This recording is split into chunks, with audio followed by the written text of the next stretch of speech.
ഈ ദൈവത്തിൻ്റെ വചനത്തിൻ്റെ പവർഫുള്ളിനെ പറ്റി നമ്മൾ ഒത്തിരിയും സ്ഥലത്ത് വായിക്കാറുണ്ട്. എന്ന് കഴിഞ്ഞാൽ ദൈവത്തിൻ്റെ വചനം സങ്കീർത്തനത്തിൽ പറഞ്ഞ മാൻപേടകളെ പ്രസവിക്കുമാറാക്കി, ദൈവത്തിൻ്റെ വചനം പാറയെ പിളർക്കുമാറാക്കി, എന്തുവാ റെവലേഷനിൽ വീഴുമ്പം എന്തുവാ ഒത്തിരിയും സമുദ്രത്തിൻ്റെ വെള്ളം പോലുള്ള കവിഞ്ഞൊഴുക്ക് പോലുള്ള രീതിയിലാന്ന് പറഞ്ഞാൽ വേർഡ്സ് പല രീതി ഉപമിച്ചിട്ടുണ്ട്, ഡിസ്ക്രൈബ് ചെയ്തിട്ടുണ്ട്. പക്ഷെ അന്നും പറഞ്ഞ് ആ വേർഡ് ഇതാ ആണെന്നല്ല, മനസ്സിലായോ? അപ്പം അതേപോലെ കാണുന്നു. ഓക്കെ, അപ്പം അതൊന്ന്. രണ്ട്, അടുത്ത എലോഹിം. അപ്പോൾ എലോഹിം അമ്മാർന്ന് പറഞ്ഞാൽ ജസ്റ്റ് ഒരു വേർഡേ ഉള്ളൂ. എലോഹിം വന്നപ്പോൾ എന്തോ ഉള്ളൂ, ദൈവത്തിൻ്റെ കമാൻഡ്മെൻറ്റായി. ഒരു നോർമൽ നമ്മൾ പറയുന്നവരുള്ള ഒരു സ്പീച്ചിനെ എലോഹിം വന്നപ്പം അതൊരു കമാൻഡ്മെൻറ്റാക്കി മാറ്റി, മനസ്സിലായി? വയോമിർ എലോഹിം, അല്ലെങ്കിൽ അമാർ എലോഹിം, ഫ്രണ്ടിലൊന്നും ഇല്ലെങ്കിൽ. അപ്പം ഗാഡ് സേസ്, അമാർ എലോഹിം എന്ന് പറയുമ്പോൾ ഗാഡ് സേസ്. വയോമേർ വരുമ്പം ഗാഡ് സെഡ്. ഓക്കെ, അടുത്ത യഹി ഓർ, വയഹി ഓർ. അപ്പം രണ്ട് യഹി ആണ് വരുന്നത്. പക്ഷേ ഈ വേർഡ് അമാർ പാസ്റ്റ് ടെൻസ് ആക്കിയല്ലോ, വൈ യോദിൻ്റെ ആ ഡബിൾ വന്നപ്പോൾ എന്തോ പറ്റി, വയഹി വന്നപ്പം അത് പാസ്റ്റാക്കി, മനസ്സിലായി? അപ്പം യഹി or let there be light, മനസ്സിലായി?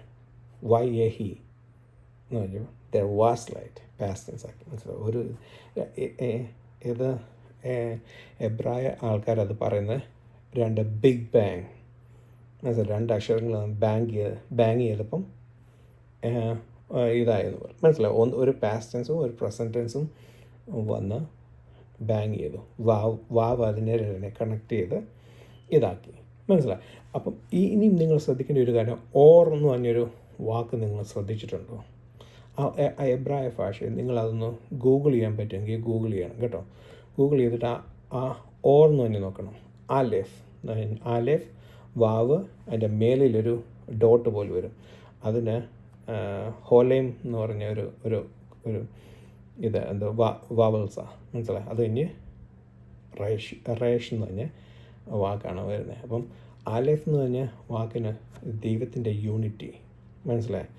റേഷൻ എന്ന് പറഞ്ഞ് ഹെഡ് ഓഫ് ദ ഇത് വാവ് എന്തോ ക്രിസ്തു ഇതിനെ രണ്ടിനെ കണക്ട് ചെയ്തിട്ട് ക്രൗൺ ഇവിടെ ഈ ഡോട്ട് മേളിൽ വരുന്നതിനാണ് ക്രൗൺ എന്ന് പറയുന്നത്. ചില സമയത്ത് ഈ വാവ് അവിടെ നിന്ന് ഇല്ലാതായിട്ട് ആലേഫിൻ്റെ മണ്ടയ്ക്ക് ക്രൗൺ വരും. പക്ഷേ ഇവിടെ അതും വായിക്കുമ്പോൾ ഓർന്നാണ് വായിക്കുന്നത്. പക്ഷേ ഇവിടെ വന്നപ്പോൾ എന്തോ പറ്റി, ആലേഫ് വാവ് വന്നിട്ട് എൻ്റെ മേലിലൊരു ഡോട്ട് വന്ന എവിടെ, വാവിൻ്റെ ക്രിസ്തുവിൻ്റെ മണ്ട, ക്രൗൺ, മനസ്സിലായി? ക്രൗൺ വന്നിട്ട് ദൈവം ക്രിസ്തുവിനെ എല്ലാത്തിനും തലയാക്കി വെച്ചെന്നുള്ള പോലുള്ള അർത്ഥം. എല്ലാ വേർഡ്സിനും ഇതേപോലൊക്കെ അതങ്ങനെ പറയാൻ പോയാൽ ഒത്തിരി സമയം എടുക്കും, മനസ്സിലായി? അതുകൊണ്ട് അടുത്ത വാക്കിലിട്ട് പോകാം. ഓർന്ന് വെച്ചാൽ ലൈറ്റ്, ഓ ഇട്ടിട്ട് ആറ്, ഓർ. അത് നമ്മൾ ഇംഗ്ലീഷ് വരുമ്പം ഓർന്ന് വരുമ്പം അല്ലെങ്കിൽ, മനസ്സിലായി? ഒന്ന് പറയാം, ആൻഡ് ഓർ എന്നൊക്കെ പറയുന്ന പോലുള്ള അതാ. പക്ഷെങ്കിൽ ക്യാപിറ്റൽ ഓ വരും, ഓർ. ഓക്കെ, അപ്പം എന്ന് പറഞ്ഞാൽ ഓർ വരും. അപ്പം നമ്മൾ ഇതെന്തോ ഉദ്ദേശിക്കുന്നത്, നമ്മളാണ് ലോകത്തെ ലെറ്റ് ദെയർ ബി ലൈറ്റ്, വെളിച്ചമുണ്ടാകട്ടെ. ദൈവം നമ്മളെ സൃഷ്ടിച്ചു, നമ്മുടെ ഇരുളായിരുന്ന അവസ്ഥയിൽ നിന്ന് ഒരു വെളിച്ചം വന്നതായിട്ട് ഓർക്കുക. ഓക്കെ, നമുക്ക് ലാസ്റ്റിൽ അത് കൂടുതൽ വെളിച്ചം വന്നു, ലെറ്റ് ദെയർ ബി ലൈറ്റ്. ഇരുട്ടായിരുന്ന നമ്മുടെ ഹൃദയങ്ങളിൽ ദൈവം വെളിച്ചമായി, ഗാഡ് ഈസ് ലൈറ്റ്. യോഹന്നാൻ 1 അങ്ങോട്ട് താഴോട്ട് വായിച്ച് വരുമ്പം ഒത്തിരി ഉണ്ട്, light Shine in the darkness, മനസ്സിലായി? ദൈവം വെളിച്ചം ഇരുട്ടിൽ പ്രകാശിച്ചു എന്ന് പറഞ്ഞാൽ അങ്ങനെ ഓരോന്നുണ്ട്. അപ്പം നമ്മളുടെ ഇരുളായ അവസ്ഥയിൽ നിന്ന് ലെറ്റ് ദെയർ ബി ലൈറ്റ്, വെളിച്ചമുണ്ടാകട്ടെ. വെളിച്ചമുണ്ടായി, മനസ്സിലായി? വെളിച്ചമുണ്ടായി, വെളിച്ചം പ്രകാശിച്ചു, മനസ്സിലായി? നമ്മളൊരു വെസലാണ്. നമ്മൾ പാപത്താൽ വീഴ്ത്തപ്പെട്ടു പോയി, യേശു ക്രിസ്തുവിനാണ് നമ്മളെ വീണ്ടെടുത്തു. Now it's our reflection. അപ്പം ഈ സെയിം കോൺസെപ്റ്റ് എവിടെ വരുന്നുണ്ട്? മത്തായിയുടെ സുവിശേഷത്തിനകത്ത് വരുന്നുണ്ട്. You are the light of the world. മനസ്സിലായോ? അത് നമുക്ക് പുറകാലെ നമുക്ക് ചിന്തിക്കാം. ഓക്കെ. അപ്പോൾ ഈ ലൈറ്റല്ല, ഈ ഇപ്പം ക്രിയേറ്റ് ചെയ്ത ലൈറ്റല്ല എൻസോഫ് എന്ന് പറഞ്ഞ ഇൻഫിനിറ്റി ഷെക്കൈന. തെറ്റിപ്പോരെ, ഷെക്കൈനയും ഈ ലൈറ്റും ഒന്നല്ല. ഞാനിത് പല ആൾക്കാരോട് സംസാരിച്ചിട്ടുണ്ട്, പക്ഷേ ആരും ഇതുവരെയായിട്ടും ഫുള്ളായിട്ട് സമ്മതിച്ചിട്ടില്ല. എങ്കിലും പറയാം, സൂര്യന് ഇത്രയും പ്രകാശം നൽകാൻ കഴിയത്തില്ല എന്ന് പറഞ്ഞാൽ അദൃശ്യമായ ഒരു ലൈറ്റ് ഉണ്ട്. ആ ലൈറ്റ് സൂര്യനെ പ്രകാശിച്ച് സൂര്യൻ റിഫ്ലക്റ്റ് ചെയ്യുന്നതെന്ന് പറയുന്നത്. സൂര്യനിൽ നിന്ന് ഭൂമിയിലോട്ട് ലൈറ്റ് വരുന്നതിന് 8 മിനിറ്റും 17 സെക്കൻഡും അങ്ങനെ ഉണ്ടാകും. 12-17 സെക്കൻഡ് അങ്ങോട്ട് വേണം ഭൂമിയിലോട്ട് ലൈറ്റ് വരാൻ. അത്രയും സമയം പിടിക്കും സൂര്യനിൽ നിന്ന് ഭൂമിയിൽ ലൈറ്റ് വരാൻ. അപ്പം എന്ന് പറഞ്ഞാൽ ഒരു റിഫ്ലക്റ്റ് ചെയ്താന്ന് പറയുന്നു. ഏതോ ഒരു അദൃശ്യമായ ഷെക്കൈന, ദർസ് എൻസ് ഓഫ് ഒരു ലൈറ്റ് ഉണ്ട്. ആ ലൈറ്റും ഈ ലൈറ്റും ഒന്നല്ല. ഓക്കെ, ഇത് ക്രിയേറ്റ് ചെയ്ത ലൈറ്റ്, മറ്റേ there was a light. Okay, അപ്പം അത് മറന്നു പോകരുത്. അടുത്ത വാക്യം നമ്മൾ പറഞ്ഞ വൈ ആർ എലോഹിം. ഓക്കെ, വൈ ആർ എലോഹിം ഗാഡ് സോ. ഇനി നിങ്ങൾ ശ്രദ്ധിച്ചോണേ. വയോമേർ പറഞ്ഞ് ഗാഡ് സെഡ്, വൈ ആർ ഗാഡ് സോ. അത് കഴിഞ്ഞ് അടുത്ത 5-ാമത്തേതിൻ്റെ അകത്ത് പറയുന്നത് വൈക്ര ഗാഡ് കോൾഡ്. ഇത് അങ്ങോട്ടും ഇങ്ങോട്ടും മാറി മറിഞ്ഞ് ഇനിയുള്ള എല്ലാ 1-ാം ദിവസം 2-ാം ദിവസം 3-ാം ദിവസം 6-ാം ദിവസം വരെ ഇതിങ്ങനെ മാറി മറിഞ്ഞും വന്നുകൊണ്ടിരിക്കും. ഓക്കെ, അപ്പം ഗാഡ് സോ എന്ന് പറയുന്നത് വൈ ആർ എലോഹിം എന്ന് പറയുമ്പം റ ആ എന്നുള്ള വാക്കിനെ ഫ്രണ്ടിൽ മുമ്പേ നമ്മൾ വയോമർ പ്രസൻറ്റൻസിനെ പാസ്റ്റ് ടെൻസ് ആക്കിയ പോലെ ഇതിന് വാവും ഡബിൾ യോതും എന്തുകൊടുത്തു, ഈ റ ആ എന്നുള്ള വാക്കിനെ പാസ്റ്റ് ടെൻസ് ആക്കി. ഗാഡ് സോ, എലോഹിമോടെ വരുമ്പോൾ ഗാഡ് സോ, ദൈവം കണ്ടു. മുമ്പേ അത് ദൈവം പറഞ്ഞു എന്ന് പറഞ്ഞാൽ കമാൻഡ്മെൻറ്റ്സായി. ഇപ്പം ദൈവം കണ്ടു എന്ന് പറഞ്ഞാൽ നമ്മുടെ കാഴ്ച പോലെയല്ല. മനസ്സിലായി? അഗ്നിജാലിക്കൊത്ത കണ്ണുള്ള ആൾ കാണുമ്പോൾ ഇറ്റ്സ് എ ഡിഫറെൻറ്റ്. ഓക്കെ, അപ്പം അത് വരുമ്പോൾ വൈ ആർ എലോഹിം എന്ന് പറയുമ്പോൾ എല്ലാം കാണുന്ന ദൈവം, എല്ലാം അറിയുന്ന ദൈവം. ആ ദൈവത്തിന് നമ്മുടെ കഷ്ടതകളും പ്രയാസങ്ങളും നല്ലതും നന്മയും എല്ലാം നമുക്ക് കാണാൻ കഴിയുന്ന എല്ലാ ആവശ്യങ്ങളിലും പ്രസൻസ് ആയിരിക്കുന്നത്, കാണാൻ പറ്റുന്നത്, ഒന്നും മറിഞ്ഞിരിക്കുന്നില്ല. മനസ്സിലായി? പക്ഷെങ്കിൽ ഇവിടെ ഒമിനി പ്രസൻറ്റ് ആയിട്ടുള്ള ദൈവം, ഒമിനി പ്രസൻറ്റ്, ഒമിനി പൊട്ടൻ, ഒമിനി ഏഷ്യൻ്റ് ആയിട്ടുള്ളത്.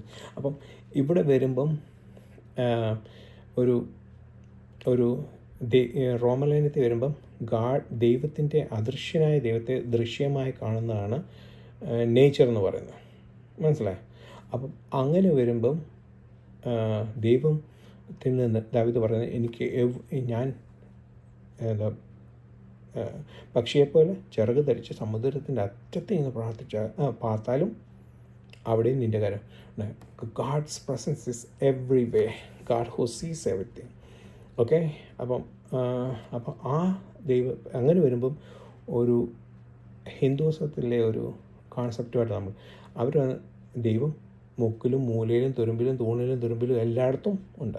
നോ അത് അല്ല.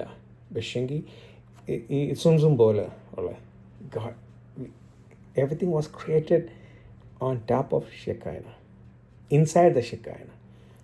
മനസ്സിലായി? ആ ഷെക്കൈന ഈസ് എവ്രിവേ. അതിൽ നിന്ന് നമുക്ക് ഒളിച്ചു പോകാൻ പറ്റത്തില്ല. ദൈവത്തിൻ്റെ വെളിച്ചം എല്ലാ ഇരുളിനെ മാറ്റി എല്ലാം റിവീലായി വരും. മനസ്സിലായി? നമുക്കൊന്നും ഹൈഡ് ചെയ്ത് വയ്ക്കാൻ പറ്റത്തില്ല. അതാണ് ഗാഡ് സീസ് എവറിത്തിങ്. ദൈവത്തിൻ്റെ കണ്ണാൽ നമ്മുടെ കാഴ്ച പോലല്ല. നമ്മൾ ഔട്ട്വേർഡ് നോക്കും, ഗാഡ് ലുക്സ് അറ്റ് ഇൻസൈഡ്. മനസ്സിലായി? അപ്പം ഗാഡ് സോ വൈ ആർ എലോഹിം എറ്റ് ഹ ഓർ കീറ്റോ. ഓക്കെ, അപ്പം എന്ന് പറഞ്ഞാൽ ആ വാക്കിൻ്റെ ഇതെടുത്തൊക്കെ ആലേഫും ടാവും. മനസ്സിലായി? നമ്മൾ 1-ാം വാക്യത്തിൻ്റെ അകത്ത് നമ്മൾ ശ്രദ്ധിച്ചപ്പോൾ ഞാൻ പറയണ്ടായി, ഒരു ദേവദാസനെ പറ്റി പറയാനുണ്ട്, ഒരു ഫേമസ് ആയിട്ടല്ലാത്ത ഒരു ദേവദാസൻ. പക്ഷേ ഈ ദേവദാസൻ ഇപ്പം എന്ന് പറഞ്ഞു കഴിഞ്ഞാൽ ഇത് കളിയാക്കുവാന്ന് പലരും ഇത് റോങ് ആയിട്ട് എടുക്കും, എന്നെ കുറ്റപ്പെടുത്താനായിട്ട് എടുക്കും, ദേവദാസന്മാരെ കളിയാക്കുക. അങ്ങനെ ഇത് കളിയാക്കുന്നതൊന്നുമല്ല. ഇത് എനിക്കറിയാവുന്ന ആൾക്കാരുണ്ട്. ഒരു ദേവദാസൻ ഒരു പ്രശസ്തിയോ ഒന്നുമില്ല, ഒരു സ്റ്റേജ് പ്രോഗ്രാമിലോ അങ്ങനത്തെ ഒന്നിലും പ്രശസ്തമല്ലാത്ത ഒരു ദേവദാസനുണ്ട്. പക്ഷെ ആ ദേവദാസൻ ആ കുടുംബത്തിൽ വന്ന പല ആൾക്കാരെ രക്ഷപ്പെടുത്തിയിട്ടുണ്ടെന്ന് ഞാൻ ബോംബെ പോലുള്ള പട്ടണങ്ങളിൽ പോകുമ്പോൾ അവരുടെ വീട്ടിൽ നേഴ്സിംഗ് ആയിട്ട് പഠിച്ച് വന്നവരും മറ്റേ ജോലി വന്നിട്ടും. അപ്പം ഈ ദേവദാസനെ എവറി മന്ത് ഒത്തിരി പേരെ സ്റ്റുഡൻസിനെ രക്ഷപ്പെടുത്തിയിട്ട് വന്നിട്ടുണ്ട്. കഴിഞ്ഞിടയ്ക്കും ഒരാൾ ഇവിടെ വന്ന് ഞങ്ങളുടെ വീട്ടിൽ വന്നിട്ടുണ്ടായിരുന്നു. അപ്പം എൻ്റെ ജോലി എന്ന് ഞാൻ ഇവരെ കൊണ്ട് നടക്കുക. അപ്പോൾ എനിക്ക് അതിശയം തോന്നിയെന്നു വെച്ചാൽ they are not famous, but ഓരോ വീട്ടിൽ ചെല്ലുമ്പോൾ അവർക്ക് കിട്ടുന്ന സ്നേഹം, എൻ്റെ ദൈവമേ, ഞാൻ അതിശയിച്ചു പോയി. ഇത്രയും കിട്ടില്ല. കാരണം എല്ലാവരും അവർക്ക് കൊടുക്കുന്ന ഗിഫ്റ്റുകൾ എന്നൊക്കെ കഴിഞ്ഞാൽ കൊച്ചൊന്നുമല്ല, വലിയ ഗിഫ്റ്റ്. അവരുടെ വീടുകൾ അറിഞ്ഞുകൊണ്ട് കൊടുക്കണം. അവരെ രക്ഷപ്പെടുത്തിയ, ഒന്നുമില്ലാത്ത അവസ്ഥയിൽ നിന്ന് അവരെ രക്ഷപ്പെടുത്തിയ എന്ന് കഴിഞ്ഞാൽ അപ്ലിഫ്റ്റ് ചെയ്ത് വിട്ടത് എന്ന് പറയുന്ന പോലുള്ള വാക്കാണ് ഇത്. ഒരു ഫേമസും അല്ല, എബ്രായ ഭാഷയിൽ ഒരു ഫേമസും ഇല്ല ഇതിന്. പക്ഷെങ്കിൽ ഇത് ആദ്യം മുതൽ എല്ലാം അറിയുന്ന അപ്ലിഫ്റ്റ് ചെയ്യുന്നത്. മനസ്സിലായി? ആലേഫ് കൊണ്ട് തുടങ്ങുന്നു, ടാവ് കൊണ്ട് നിർത്തുന്നു. 2 എബ്രായ ഭാഷയിലെ ആദ്യത്തെ അവസാനത്തെ ലെറ്റർ എടുത്ത് ഒരുമിച്ച് വയ്ക്കുന്നതാണ് എറ്റ്. മനസ്സിലായി? അപ്പം ഇത് ഗ്രീക്ക് വരുമ്പം നമ്മളെന്താ പറയുക, ആൽഫയും ഒമേഗയും. മനസ്സിലായി? ആ സെയിം കോൺസെപ്റ്റായി ഇവിടെ വരുന്നത് എറ്റ് എന്ന് പറയുന്നത്. അതുകൊണ്ടാണ് ഞാൻ പറഞ്ഞത് ഒന്നും അല്ല, പക്ഷേ എല്ലാം ഇതിൻ്റെ അകത്തുണ്ട്, എല്ലാം ഇൻക്ലൂഡഡ് ആയിട്ടുണ്ട്. ഇതിനൊരർത്ഥമില്ല. ഇന്നേ വരെ യഹൂദന്മാർ പോലും ഇതിനൊരർത്ഥം കണ്ടുപിടിച്ചിട്ടില്ല. മനസ്സിലായി? അപ്പോൾ അതേപോലെയുള്ള രീതിയാണ് നമ്മൾ. അതേപോലെ ഞാൻ ഈ പറഞ്ഞ പോലെ ദേവദാസ് നമ്മൾ പലരും, നിങ്ങൾക്ക് ഞാനീ പറയുമ്പം നിങ്ങൾക്കും പലരെയും ഇതേപോലെ അറിയാം. ഒരു ഫേമസും അല്ല, ഒരു സ്റ്റേജിലും ഒന്നിനും ഒരു ഇതുമില്ല. പക്ഷെങ്കിൽ അവർ ഒത്തിരി ആൾക്കാരെ ഹെൽപ്പ് ചെയ്തിട്ടുണ്ട്. എവിടെ ചെന്നാലും ഇവരെ എല്ലാവരും അറിയും. എല്ലാവരും നല്ല അപ്ലിഫ്റ്റ് ചെയ്തെന്നുള്ള നല്ല ഇതാണ് പറയുന്നത്, അഴുക്കല്ല പറയുന്നത്, നല്ലതാണ് പറയുന്നത്. അതേപോലെയുള്ള അനേക പേർ അതേപോലെയുള്ളൊരു വേർഡ് അല്ല ഇത്. ഈ വേർഡ് എവിടെ വരുന്നു അതിന് മറ്റേ അടുത്ത വേർഡിനെ അപ്ലിഫ്റ്റ് ചെയ്യുന്ന, മനസ്സിലായ ഒരു വേർഡാണ്. പക്ഷേ ഇതിനർത്ഥമില്ല. അതാണ് ഓക്കെ. അപ്പോൾ എറ്റ് ഹ ഓൾ ഹാ ഹോൾ എന്ന് വെച്ചാൽ നമുക്കറിയാം വെളിച്ചം. അപ്പം അത് കഴിഞ്ഞിട്ട് അടുത്ത എന്തോ കീ ടോ. കീ എന്ന് മനസ്സിലായ ദാറ്റ്. അപ്പം ദൈവം കണ്ടു വെളിച്ചം നല്ലത്. ടോ എന്ന് പറഞ്ഞാൽ നല്ലത്. മനസ്സിലായി? അപ്പം കീ ടോ ദാറ്റ് ഗുഡ്. ഓക്കെ. അപ്പം കീ ടോവ് കണ്ടു. അപ്പം കീ എന്ന് പറഞ്ഞാൽ ദാറ്റാണ്. ടോവ് എന്ന് പറഞ്ഞാൽ ഈ ടോവിന് ഒത്തിരി അർത്ഥമുണ്ട്. ഒത്തിരി അർത്ഥമുള്ളൊരു എന്ന് വെച്ചാൽ അതിൻ്റെ അർത്ഥം ഗുഡ്, ബ്യൂട്ടി, അല്ലെങ്കിൽ ഹാർമണി എന്നൊക്കെ ഉള്ളത്. ഹാർമണി എന്ന് പറയുന്നത് ടിഫേററ്റ്, സ്റ്റാർട്ട്സ് വിത്ത് ടി. ഓക്കെ. ഇത് ഈ ടോവ് എന്ന് പറഞ്ഞ വേർഡും ടാവിൽ നിന്ന് തുടങ്ങി പിന്നെ വാവ്, മേളിൽ ക്രൗണ്, പിന്നെ ബ വായിച്ചില്ലേ? ബ എന്ന് പറയുന്നത് ഇങ്ങനെയുള്ള അതിൻ്റെ അകത്ത് ഒരു കിഴുത്താണ്. ഓക്കെ. അപ്പോൾ ഈ കിഴുത്ത മാറുമ്പം അത് മനസ്സിലായി? അപ്പം ടോവ്. അപ്പം എന്തോ എഴുതുന്നത്? ടാവ്, ടിഫേററ്റ്, മേലേത് റേഷ്. ഓക്കെ. അപ്പം അങ്ങനെ ഒരു വാക്കിന് അതിന് അർത്ഥമുണ്ട്. അത് മാത്രമല്ല ദൈവം കണ്ടു ഇത് നല്ലതെന്ന്. മനസ്സിലായി? എന്ത് നല്ലതെന്ന്? വെളിച്ചം നല്ലതെന്ന്. ഇനി ഞാൻ നിങ്ങളോട് ചോദിക്കട്ടെ, ദൈവം നിങ്ങളെ നോക്കുമ്പോൾ വെളിച്ചം നിങ്ങളിൽ വന്നു, നല്ലതാണോ? നിങ്ങൾ നല്ലതാണോ? വെളിച്ചം നിങ്ങളിലുള്ള വെളിച്ചം നല്ലതാണോ എന്നുള്ള ഒരു ചോദ്യം. ഹാർമണി ഉണ്ടോ? ഇപ്പം ഈ കീപ് ടോ എന്ന് പറഞ്ഞ് നല്ലതെന്നുള്ളതിൻ്റെ ഉദ്ദേശം ഹാർമണി, ടിഫേററ്റ്, ബ്യൂട്ടി. മനസ്സിലായോ? ഞാൻ എല്ലാം ഏതൊരു കാര്യത്തിന് ദൈവം അത് ക്രിയേറ്റ് ചെയ്തോ ആ പ്രവർത്തനം അതിൽ കൂടെ നടത്തും. പ്രവർത്തനം മാത്രമല്ല, ആ പ്രവർത്തനം ഒത്തിരി അധികമായി പ്രയോജനപ്പെടുന്ന രീതിയിൽ ആകുന്നു. അപ്പം മനസ്സിലായോ? അതാണ് ടിഫേർ, ബ്യൂട്ടി, ഹാർമണി. അത് ഒന്നൊന്നിനെ പറ്റി ഈ ലൈറ്റ് മറ്റൊരു ലൈറ്റിനെ ഇടിച്ച് വഴക്കുണ്ടാക്കി ആ പഴയ ബഹളം ഉണ്ടാകുന്ന രീതിയിലല്ല. ഹാർമണി, ഇതൊന്നിനെ അപ്ലിഫ്റ്റ് ചെയ്യുന്ന രീതി. അപ്പം ഇങ്ങനെ വരുമ്പം എനിക്ക് ഇങ്ങനെ വരുമ്പോൾ ഒത്തിരി കാര്യങ്ങൾ പറയാനുള്ളതെന്ന് വെച്ച് കഴിഞ്ഞാൽ, നമ്മുടെ വാക്കുകൾ ഉപ്പിനാൽ രുചി വരുത്തുക. മനസ്സിലായോ?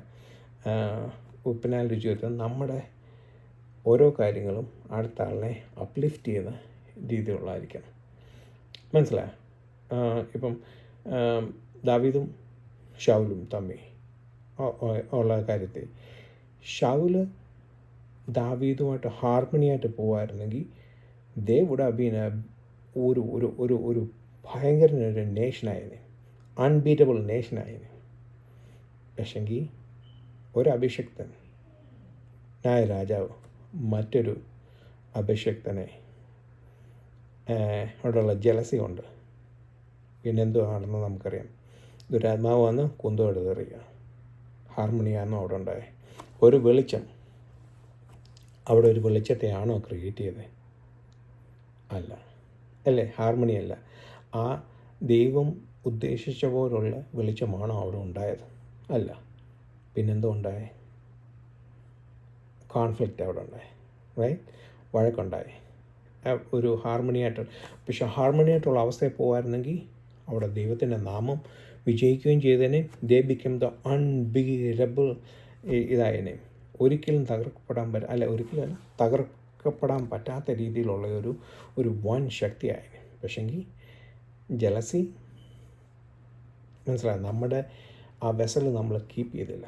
ആ ലൈറ്റ് ഷൈൻ ചെയ്യാൻ നമ്മളെ എന്തിനോ ഒരു കാര്യത്തിന് വേണ്ടി ക്രിയേറ്റ് ചെയ്തു. ആ ക്രിയേഷൻ ലൈറ്റ് വെളിപ്പെടാൻ പറ്റാതായിപ്പോയി. മനസ്സിലായി? ആ വെസൽ അവിടെ, ഷൗലെന്ന് പറഞ്ഞാൽ വെസൽ അവിടെ പൊട്ടിപ്പോവുകയാണ് ഇടയായത്. മനസ്സിലായോ? അപ്പം ദാവീദിനെ എന്ന് പറഞ്ഞാൽ വെസലിനെ തകർക്കാനാണ് നോക്കിയത് എന്ന് പറയുന്നത്. അതൊരു ഹാർമണിയല്ല, ഒരു ബ്യൂട്ടിയല്ല. മനസ്സിലായി? ഇതേപോലെയാണ് കുടുംബജീവിതം നമ്മൾ ക്രിയേറ്റ് ചെയ്തു. അവിടെ ഹാർമണിയാണ് ദൈവം ഉദ്ദേശിക്കുന്നത്. ആ ഹാർമണി കൂടെ അനേക പൈതങ്ങളെ നേടുക. അത് മാത്രമല്ല, അത് അനേകർക്ക്, കമ്മ്യൂണിറ്റിക്ക്, സൊസൈറ്റിക്ക്, എല്ലാത്തിനും when God light reflect on that കുടുംബം, it should എന്ത് കൊടുക്കണം? അനേക പേർക്ക് അനുഗ്രഹമായി തീരണം. മനസ്സിലായോ? അതാണ് ഇവിടുത്തെ ബ്യൂട്ടി, ഹാർമണി, ടിഫേററ്റ് എന്ന് പറയുന്ന കോൺസെപ്റ്റ്. ദൈവം കണ്ടത് അതാണ്. അതേപോലെയുള്ള രീതിയിലാണ് ദൈവം കണ്ടത് നല്ലതായിരുന്നു എന്ന് പറഞ്ഞു. നമ്മുടെ ജീവിതം കാണുമ്പോൾ ദൈവം നല്ലതെന്ന് പറയുമോ? നമ്മുടെ കുടുംബജീവിതം കാണുമ്പോൾ ദൈവം നല്ലതെന്ന് പറയുമോ? നമ്മുടെ ക്രിസ്തീയ ജീവിതം കാണുമ്പോൾ ദൈവം നല്ലതെന്ന് പറയുമോ? നമ്മുടെ പൈതങ്ങളെ കാണുമ്പോൾ ദൈവം നല്ലതെന്ന് പറയുമോ? അത് ഒരു സ്വയംശോധന ചെയ്താൽ കുറ്റപ്പെടുത്താനുള്ളതല്ല, സ്വയംശോധന ചെയ്യാനുള്ള ഒരിതാണ്. മനസ്സിലായോ? ഒരിക്കലും കുറ്റപ്പെടുത്താനുള്ളതല്ല. മനസ്സിലായോ? അപ്പം ആ ഒരു എക്സാമ്പിൾ പറഞ്ഞ ദാവീദിൻ്റെ ശൗലിൻ്റെ എക്സാമ്പിൾ പറഞ്ഞതെന്ന് വെച്ച് കഴിഞ്ഞാൽ ആ ഒരു കോൺസെപ്റ്റ് മനസ്സിലാകാൻ വേണ്ടി, ദൈവം കണ്ട ഇതിൻ്റെ മനസ്സിലാകാൻ വേണ്ടി, കുറ്റപ്പെടുത്താനുള്ളതല്ല. ഓക്കെ? അപ്പം ദൈവം ആ രീതിയിൽ നമ്മുടെ അകത്തെ കണ്ണുകളൊക്കെ നമ്മളെ ഏതൊരു കാര്യത്തിന് വേണ്ടി ക്രിയേറ്റ് ചെയ്തു. മനസ്സിലായി? ഓരോ ആൾ മറ്റൊരാൾക്കിട്ട് പാരപണിയല്ല. ഇത് മീൻവായി അപ്രീഷിയേറ്റ് ചെയ്യുന്നതും എനിക്ക് കുറച്ച് പേടിയാണ്. കാരണം കുറച്ചൊക്കെ നല്ല കൂടുതലായാൽ നമ്മൾ ഫാറ്റ് എടുക്കുന്ന പോലെ, ദൈവം നമ്മളെ പ്രസാദിക്കാതെ പോലെ, നമ്മൾ അപ്രീഷിയേഷൻ മൂലം നമ്മളിൽ അഹങ്കാരം ഉളവാകും. അഹങ്കാരം ഉളവായ പിന്നെന്ത് പറ്റും? മോശയുടെ അഹരോൻ്റെ മക്കളെ പോലെ പോകും, നാദാബും അബീഹുവും പോലെ പോകും. മനസ്സിലായോ? അതുപോൽക്ക് വരരുത്. ബട്ട് എലിയാസറിനെ പോലെ ആ കുന്തം എടുത്ത് എറിഞ്ഞ് ഒരു ബേണിങ് ഫയർ, ഒരു ബേണിങ് ബ്യൂട്ടി ഉണ്ട്, ഗാഡ് റിഫ്ലക്റ്റ് ചെയ്തുകൊണ്ട് ദൈവനാമത്തിന് വേണ്ടി നിന്നു എലിയാസ്. അതേപോലെ ആയിരിക്കണം, പക്ഷെ മറ്റവരെ പോലെ ആയിരിക്കരുത്. മനസ്സിലായോ? ഫാറ്റ് എടുക്കുന്നത് അതാണ് അപ്രീഷിയേഷനിലുള്ള ഏറ്റവും വലിയ പ്രശ്നമെന്ന് പറയുന്നത്. അപ്പം ഹാർമണി, ബ്യൂട്ടി, ഒരാളിൽ നിന്നുള്ള ഒരു ബ്യൂട്ടി, കണ്ട് ഇന്ന് നേച്ചർ ഇത്രയും കാലമായിട്ട് അവർ തമ്മിൽ എന്തെങ്കിലും അടിപിടി വഴക്കമുണ്ടോ? അവർ ദൈവം പറയുന്ന പോലെ എന്തെങ്കിലും സീസൺ തരാതിരുന്നിട്ടുണ്ടോ? എന്തെങ്കിലും രാവിലെ ആകാതിരുന്നിട്ടുണ്ടോ? ഇല്ല. ഇത് പറയുമ്പം എനിക്ക് ഒരു കഥ ഓർമ്മ വരുന്നതെന്ന് പറഞ്ഞാൽ, നമ്മുടെ ഈജിപ്തിലെ ഫറവോൻ ഈ 10 പ്ലേഗിനെ പറ്റി പഠിക്കുമ്പോൾ ഇത് അതിൻ്റെ അകത്ത് വരും. മുഴുവൻ ഫറവോനെ അവർ ദൈവമായിട്ടാക്കി വെച്ചേക്കുന്നത്, മനസ്സിലായി? ആ ദൈവത്തിൻ്റെ കുഴപ്പങ്ങളാണ് ദൈവം എങ്ങനെ ആയിരുന്നോ അതിൻ്റെ അഗൈൻസ്റ്റായിട്ടുള്ള പ്ലേഗ്സാണ് വന്നത്, മനസ്സിലായി? അപ്പം ഫറവോൻ രാവിലെ എണീറ്റ് വെളുപ്പിന് എണീറ്റ് സൂര്യൻ ഉദിക്കുന്നതിന് മുമ്പ് വന്നിട്ട് മന്ത്രങ്ങളെല്ലാം ചൊല്ലി കൈ ഇങ്ങനെ പൊക്കുന്നുണ്ടേ സൂര്യൻ